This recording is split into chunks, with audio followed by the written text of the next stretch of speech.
目前离台湾大概离宜兰大概只剩下350公里。这个台风的暴风半径是280公里，没有减弱。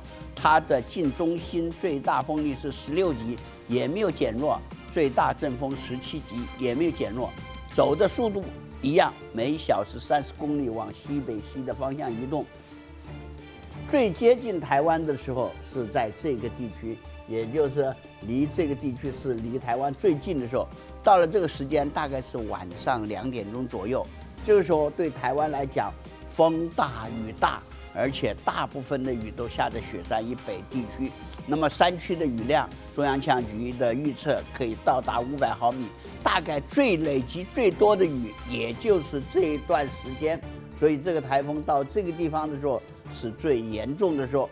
目前离我们还有一段距离。这个台风有一点特点，就是它所有的力量都集中在中心位置，外面的风雨反而不是很大。这是过去比较少见的一个台风的状况。过去台风还没有来之前，前面就有很多东北风吹起来。这个台风因为是从这边来的，它在经过这一段时间的时候，也就是这一段时间的时候，才是会下雨的时间。它过了这段时间，下雨的时间又减弱了，所以我们整个雨期集中在5月的这一段时间。我们看一看，我们提供您的一些资讯。雨集中在20点到明天凌晨的2点，这一段时间，这个地区的雨量，我们可以看得出来，它的雨量大概是在接近300毫米左右。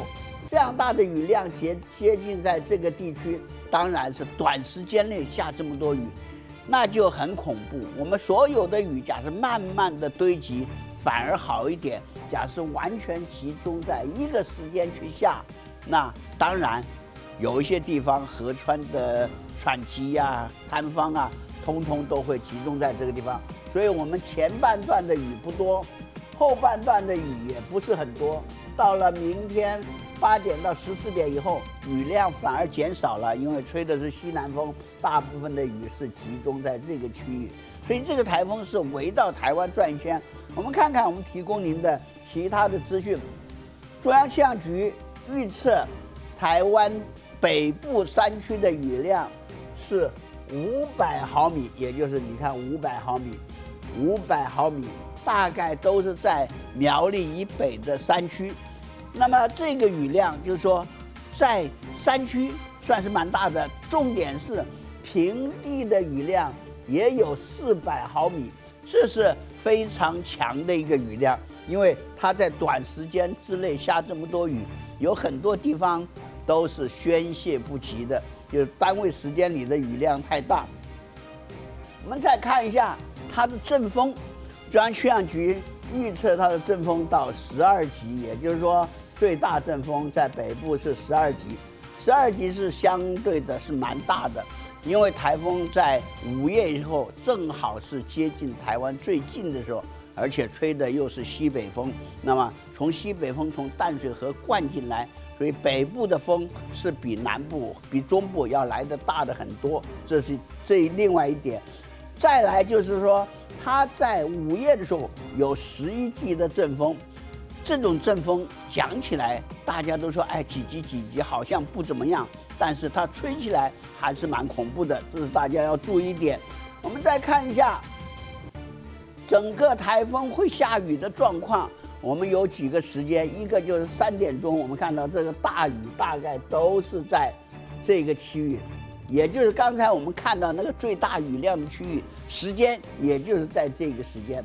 台风的位置离台湾北部很近，就在这里，所以这个时候的风，在这个区块的风都会相对的蛮大的。另外，我们看一下这个台风到了明天早上5点钟的时候，它已经离开台湾一段距离。另外一个大雨是在海上，另外一个大雨是在台湾的中部的山区，也就是这个地区的雨量开始变大。这是台湾地区，这是台风从西北方，所谓西北台进来的一个比较严重的一点。同时，在这个时候，因为风是从这边吹过来的，过山以后，在花莲、台东就会形成焚风的状况。所以我们看起来到明天早上的时候，在花莲这个地区焚风就会出现。这是几个重点，希望大家要特别注意。以上气象，谢谢您收看。